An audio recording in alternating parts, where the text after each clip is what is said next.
सबको जय मसीह की। हमने मत्ती 1 से लेकर 10 तक पढ़ा था।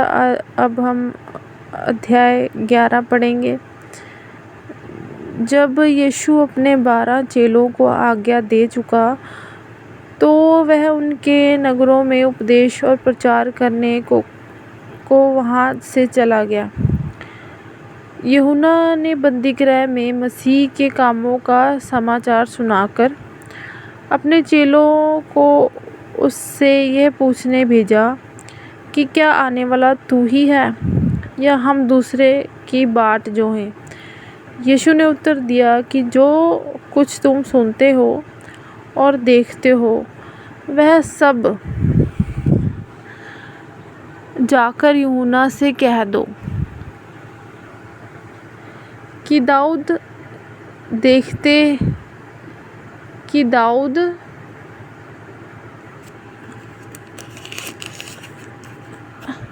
कि अंधे देखते हैं और लंगड़े चलते फिरते हैं, कोढ़ी शुद्ध किए जाते हैं और बहरे सुनते हैं, मुर्दे जिलाए जाते हैं और कंगालों को सुसमाचार सुनाया जाता है।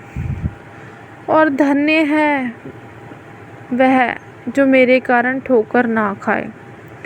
जब वह वहाँ से चल दिए तो यीशु यूहन्ना के विषय में लोगों से कहने लगा, तुम जंगल में क्या देखने गए थे? क्या हवा से हिलते हुए सरकंडों को? फिर तुम क्या देखने गए थे? क्या कोमल वस्त्र पहने हुए मनुष्य को? देखो, जो कोमल वस्त्र पहनते हैं वह राजभवनों में रहते हैं। तो फिर क्यों गए थे? क्या किसी भविष्यवक्ता को देखने को? हाँ, मैं तुमसे कहता हूँ, वरन मनुष्य भविष्यवक्ता से भी बड़े को। यह वही है जिसके विषय में लिखा है कि देख, मैं अपने दूत को तेरे आगे भेजता हूँ, जो तेरे आगे तेरा मार्ग तैयार करेगा। मैं तुमसे सच कहता हूँ कि जो स्त्रियों से जन्मे हैं उनमें से यूहन्ना बपतिस्मा देने वाले से कोई बड़ा नहीं हुआ, पर जो स्वर्ग के राज्य में छोटे से छोटा है वह उससे बड़ा है। यूहन्ना बपतिस्मा देने वाले के दिनों से अब तक स्वर्ग के राज्य पर जोर होता रहा है। जो बलवान उसे छीन लेते हैं। यूहन्ना तक सारे भविष्यवक्ता और व्यवस्था भविष्यवाणी करते रहे। और चाहो तो मानो एलिय्याह जो आने वाला था वह यही है। जिसके सुनने के कान हो वह सुन ले। मैं इस समय के लोगों की उपमा किससे दूं? वह उन बालकों के समान है जो बाजारों में बैठे हुए एक दूसरे से पुकार कर कहते हैं कि हमने तुम्हारे लिए बिजली बनाई और तुम ना नाचे, हमने तुम्हारे लिए बांसुरी बजाई और तुम ना नाचे,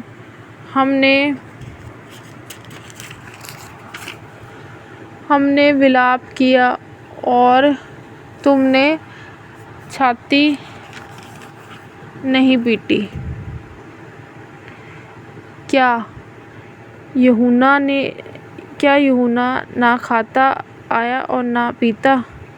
वह कहते हैं कि उसमें दुष्ट आत्मा है। मनुष्य का पुत्र खाता पीता आया और वह कहते हैं कि देखो, पेटू और पियक्कड़ मनुष्य, महसूल लेने वालों और पापियों का मित्र।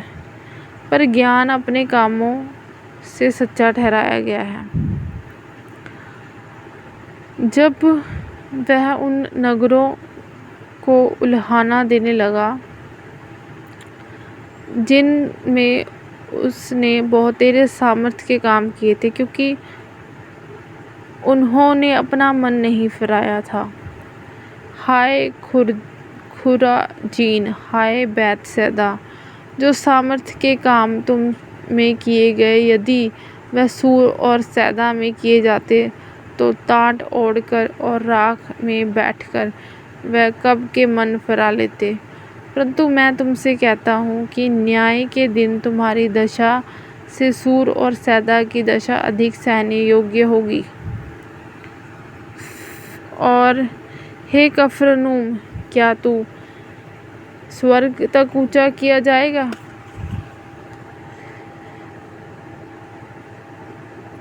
तू तो अंधलोक तक नीचे जाएगा। जो सामर्थ्य के काम तुझ में किए गए हैं, यदि सदोम में किए जाते, तो वह आज तक बना रहता। पर मैं तुमसे कहता हूँ कि न्याय के दिन तेरी दशा से सदोम के देश की दशा अधिक सहने योग्य होगी। उसी समय यीशु ने कहा, हे पिता, स्वर्ग और पृथ्वी के प्रभु, मैं तेरा धन्यवाद करता हूँ कि तूने इन बातों को ज्ञानियों और समझदारों से छिपा रखा और बालकों पर प्रकट किया है। हाँ हे पिता, क्योंकि तुझे यही अच्छा लगता है। मेरे पिता ने मुझे सब कुछ सौंपा है और कोई पुत्र को नहीं जानता, केवल पिता, और कोई पिता को नहीं जानता, केवल पुत्र,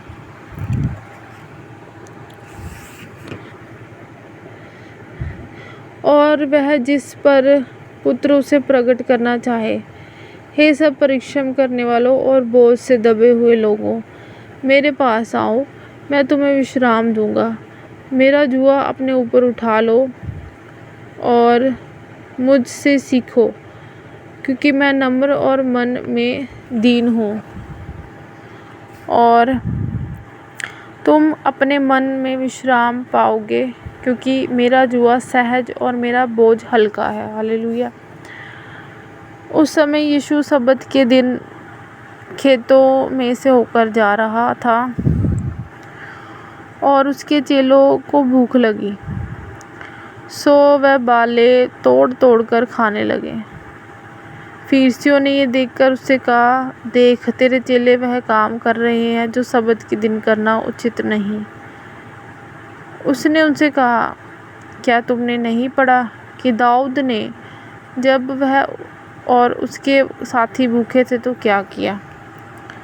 वह क्यों कर परमेश्वर के घर में गया और भेंट की रोटियां खाई।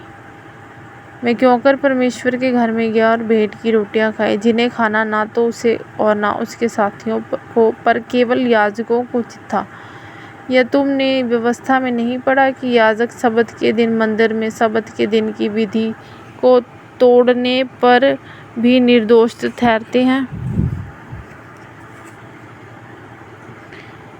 पर मैं तुमसे कहता हूँ कि यहाँ वह है जो मंदिर से भी बड़ा है।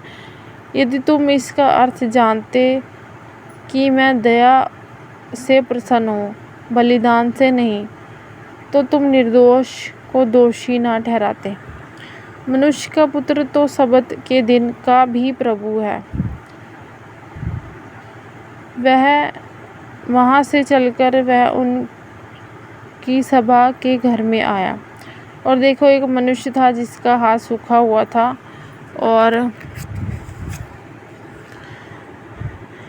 उन्होंने उस पर दोष लगाने के लिए उससे पूछा कि क्या सब्बत के दिन चंगा करना उचित है? उसने उनसे कहा, तुम में ऐसा कौन है जिसकी एक ही भेड़ हो और वह सब्बत के दिन गड्ढे में गिर जाए, तो वह उसे पकड़कर ना निकाले? भला मनुष्य का मूल्य भेड़ से कितना बढ़कर है। इसलिए सब्बत के दिन भलाई करना उचित है। तब उसने उस मनुष्य से कहा, अपना हाथ बढ़ा। उसने बढ़ाया और वह फिर दूसरे हाथ की नाई अच्छा हो गया। तब फरीसियों ने बाहर जाकर उसके विरोध में सम्मति की कि उसे किस प्रकार नाश करें। यह जानकर यीशु वहाँ से चला गया और बहुत लोग उसके पीछे हो लिए और उसने सबको चंगा किया और उन्हें चिताया कि मुझे प्रकट ना करना, कि जो वचन यशायाह भविष्यवक्ता के द्वारा कहा गया था वह पूरा हो, कि देखो यह मेरा सेवक है जिसे मैंने चुना है, मेरा प्रिय जिससे मेरा मन प्रसन्न है। मैं अपना आत्मा उस पर उंडेलूँगा और वह अन्य जातियों को न्याय का समाचार देगा। वह ना झगड़ा करेगा और ना धूम मचाएगा और ना बाजारों में कोई उसका शब्द सुनेगा। वह कुचले हुए सरकंडे को ना तोड़ेगा और धुआं देती हुई बाती को ना बुझाएगा, जब तक न्याय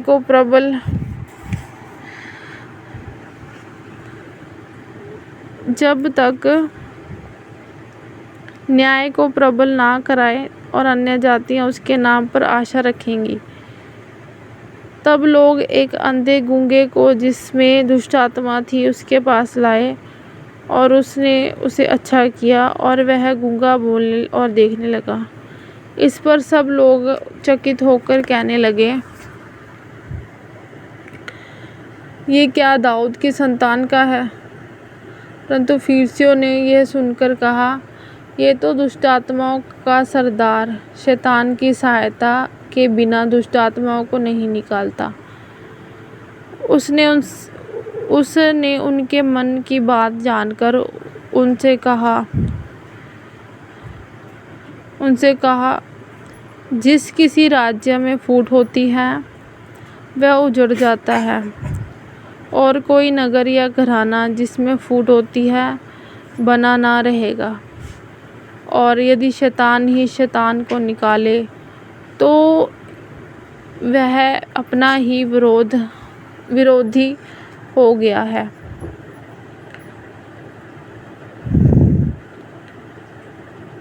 फिर उसका राज्य क्यों कर बना रहेगा? भला यदि मैं शैतान की सहायता से दुष्ट आत्माओं को निकालता हूँ तो तुम्हारे वंश किसकी सहायता से निकालते हैं? इसलिए वह ही तुम्हारा न्याय चुकाएंगे। पर यदि मैं परमेश्वर के आत्मा की सहायता से दुष्ट आत्माओं को निकालता हूँ तो परमेश्वर का राज्य तुम्हारे पास आ पहुँचा है। यह क्यों कर कोई मनुष्य किसी बलवंत के घर में घुसकर उसका माल लूट सकता है, जब तक कि पहले उस बलवंत को ना बांध ले, और तब वह उसका घर लूट लेगा। जो मेरे साथ नहीं वह मेरे विरोध में है और जो मेरे साथ नहीं बटोरता वह बिथराता है। इसलिए मैं तुमसे कहता हूँ कि मनुष्य का सब प्रकार का पाप और निंदा क्षमा की जाएगी, पर आत्मा की निंदा क्षमा ना की जाएगी।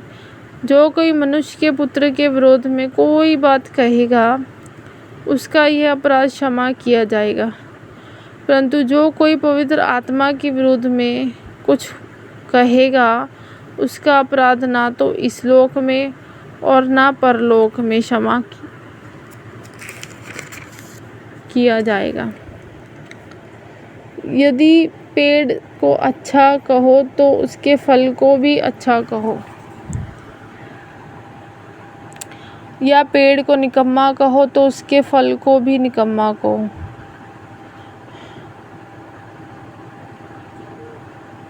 क्योंकि पेड़ फल ही से पहचाना जाता है।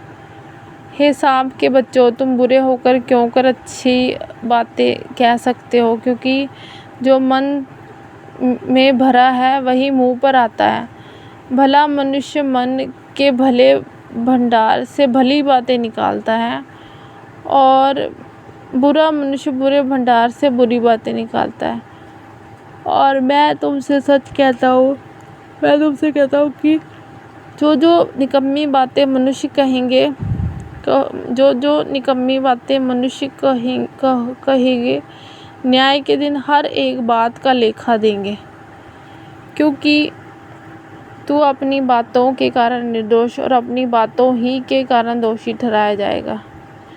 इस पर कितने शास्त्रियों और फरीसियों ने उससे कहा, हे गुरु, हम तुझसे एक चिन्ह देखना चाहते हैं। उसने उन्हें उत्तर दिया कि इस युग के बारे में और व्यभिचारी लोग चिन्ह ढूंढते हैं, परंतु यूनुस भविष्यवक्ता के चिन्ह को छोड़ कोई और चिन्ह उनको ना दिया जाएगा। यूनुस 3 रात दिन तक जल जंतु के पेट में रहा, वैसे ही मनुष्य का पुत्र 3 रात दिन पृथ्वी के भीतर रहेगा। नीनवे के लोग न्याय के दिन इस युग के लोगों के साथ उठकर उन्हें दोषी ठहराएंगे, क्योंकि उन्होंने यूनुस का प्रचार सुनकर मन फिराया। और देखो, यहाँ वह है जो यूनुस से भी बड़ा है। दक्षिण की रानी न्याय के दिन इस युग के लोगों के साथ उठकर उन्हें दोषी ठहराएगी, क्योंकि वह सुलेमान का ज्ञान सुनने के लिए पृथ्वी की छोर से आई। और देखो, यहाँ वह है जो सुलेमान से भी बड़ा है। और अशुद्ध आत्मा मनुष्य में से निकल जाती है और सूखी जगहों में विश्राम ढूंढती फिरती है और पाती नहीं।